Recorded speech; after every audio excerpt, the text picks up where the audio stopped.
9. Shannon Sapila.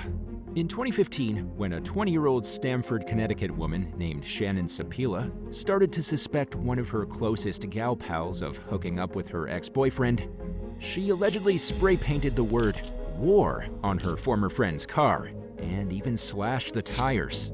You can probably guess what she actually meant to write, but spelling isn't exactly her forte. Sapila was also accused of keying her ex-boyfriend's car and slashing his tires as well. The young woman's ex-boyfriend later claimed that Sapila sent him a slew of text messages hinting that she was behind the vandalism. When later questioned by police, though, Sapila flat out denied any involvement. She was initially released without any charges, presumably because there wasn't enough evidence at the time. After thinking she had gotten away with breaking the law, Sapila stopped and took a selfie while leaving the police station. She soon posted the photo on social media along with the caption, "Stamford police have nothing on me," but she spoke a bit too soon.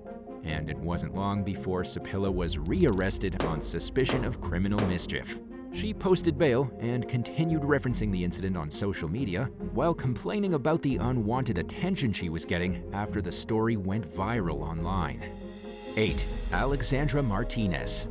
Over a several-month period that started in July 2015, a suspected serial bling thief named Alexandra Martinez was arrested several times for drugging and robbing men of their Rolexes and expensive belongings.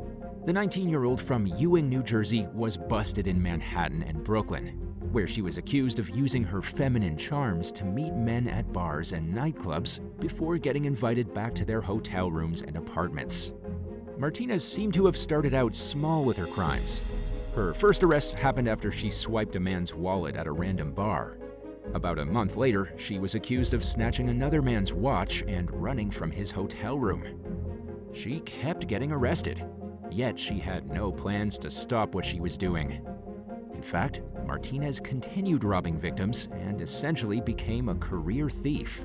She also seemed to have escalated the severity of her crimes and was even accused of drugging at least 2 victims. According to court documents, one man suddenly blacked out after taking a few sips of a cocktail Martinez and an alleged accomplice made for him at his apartment.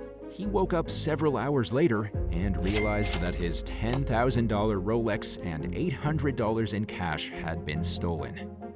Another victim had $38,000 worth of jewelry stolen. In addition to stealing watches, Martinez allegedly made off with cash, credit cards, cell phones, and expensive jewelry. In a generous plea deal that some criticized as a slap on the wrist, the platinum blonde seductress admitted to 1 count of grand larceny in exchange for 5 years of probation. She was also ordered to pay $9,000 in restitution fees, although the amount of property she stole was estimated to be worth much more. As part of the agreement, Martinez only had to admit guilt in 1 of the 5 cases made against her. According to the victim in this particular case, Martinez fled with his Rolex while he used the bathroom at his condo. It's unclear what the young woman is up to these days, but she's managed to stay out of the spotlight, which is a good sign that she might be staying out of trouble. 7. Yoni Jones. Cameras are everywhere in this modern age, to the point where it's extremely difficult to commit a crime in public and not get caught by surveillance or bystander footage. Of course, the smartest thing anyone can do is simply avoid breaking the law, but many are willing to take their chances. This seemed to be the case when security cameras got footage of 3 women robbing a beauty supply store in Broward County, Florida, back in 2021. In the video, the trio was seen grabbing various items with at least 1 child with them. When confronted by a nervous employee, one of the suspects allegedly blasted pepper spray in the poor worker's face. The surveillance footage helped authorities identify the alleged attacker as 18-year-old Yoni Jones. At the time, the young woman was already facing 15 charges in various unrelated cases. After the beauty store incident, that list grew to include robbery with a weapon. In an ironic twist, the blonde wig Jones wore in her mugshot was allegedly one of the items the women were accused of stealing that day. 6. Kyle Clark. During the morning, one Saturday in August 2021, police responded to a call made about a disturbance at an apartment building in Iowa City, Iowa. According to a criminal complaint, officers found 19-year-old Kyle Clark and another man yelling in each other's faces. When Clark noticed the cops, he allegedly tried walking away from the scene. The responding officers were quick to notice a suspicious, very large bulge under his shirt. When a detective asked Clark if the item was a bag of weed, he didn't want to talk about it. He reportedly continued trying to walk away from the area. But the police weren't about to let him leave in the middle of an investigation.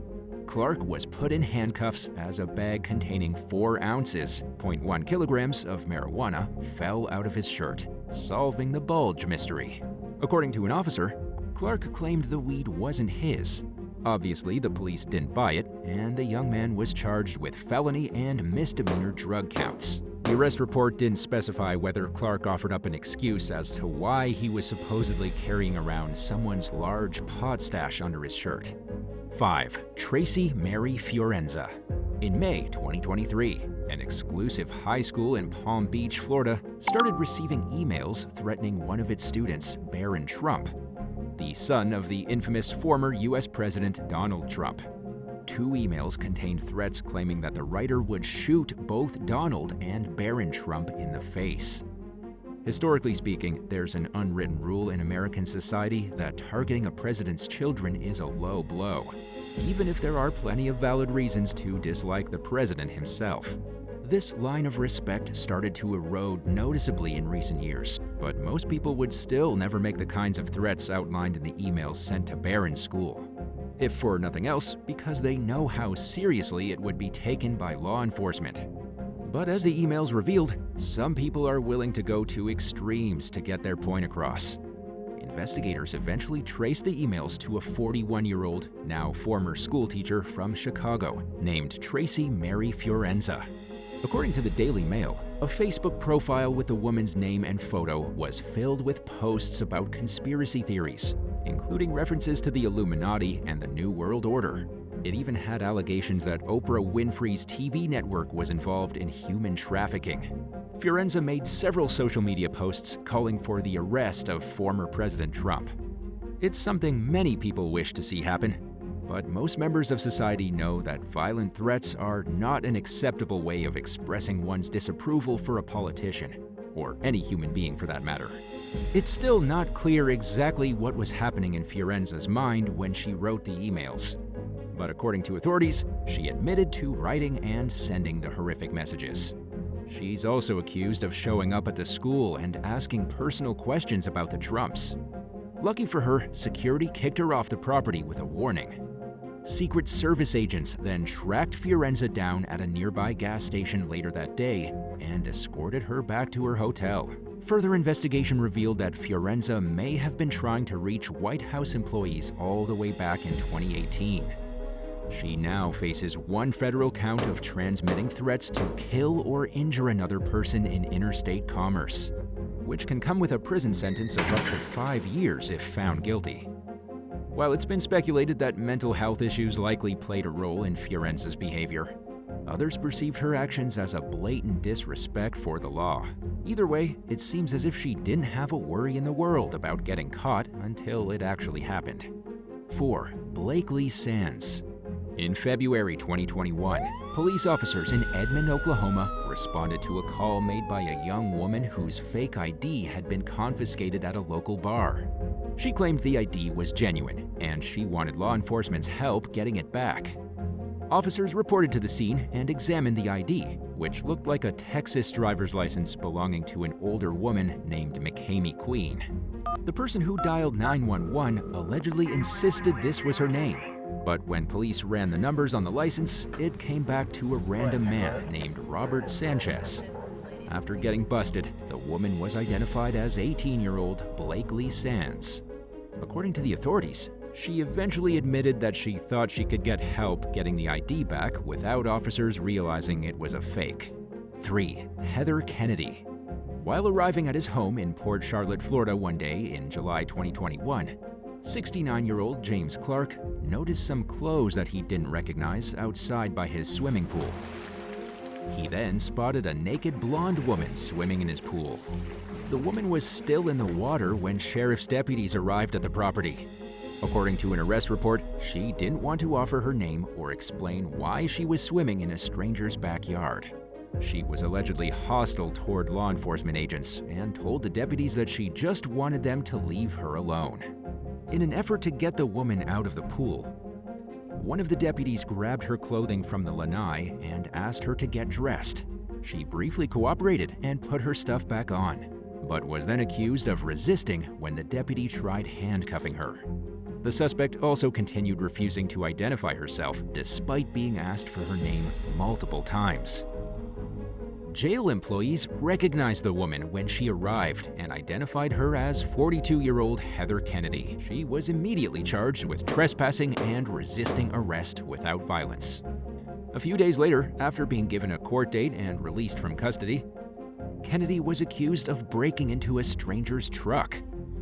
In addition to the charges stemming from the last incident, she was charged with burglary, theft, criminal mischief, possession of drug paraphernalia, and, get ready for this, smuggling a meth pipe into jail by hiding it in her privates.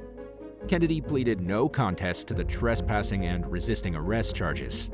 She was sentenced to some time served, but by then she had a growing list of other cases, including a charge for allegedly violating her probation for another drug-related conviction. 2. Julian Mitchell. In early 2019, a man with blonde hair, a red beard, and black eyebrows tried to pay for a bar tab with a stolen credit card in Nashville, Tennessee. When the bar's system flagged the card as stolen, an employee asked to see 20-year-old Julian Mitchell's ID to confirm he was the credit card's owner. According to police officers, Mitchell gave the employee an ID that clearly didn't belong to him. Police were then called to the scene, where they searched Mitchell's fanny pack and discovered a stolen wallet belonging to the man whose ID the suspect tried to use. The fanny pack also contained several other stolen credit cards belonging to various other victims. Mitchell's mugshot quickly went viral online, with many comparing him to a Ken doll for his immaculately groomed facial features. He later revealed in an interview with ABC4 that he was aiming for a Ken doll look with his hair and makeup that night. The young man said he was at the establishment to audition as a dancer when the discovery of the stolen card made his night take a turn for the worst.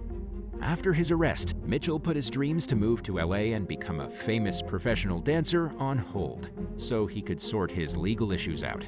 He said that even though he messed up, he refused to give up on his future goals. It's a good attitude to have, and hopefully it helped him turn down a better path, one with less crime perhaps. 1. Sophia Rosing. A University of Kentucky student's plans for the future were placed on hold in November 2022 after she attacked a black woman working behind the front counter of her dorm building.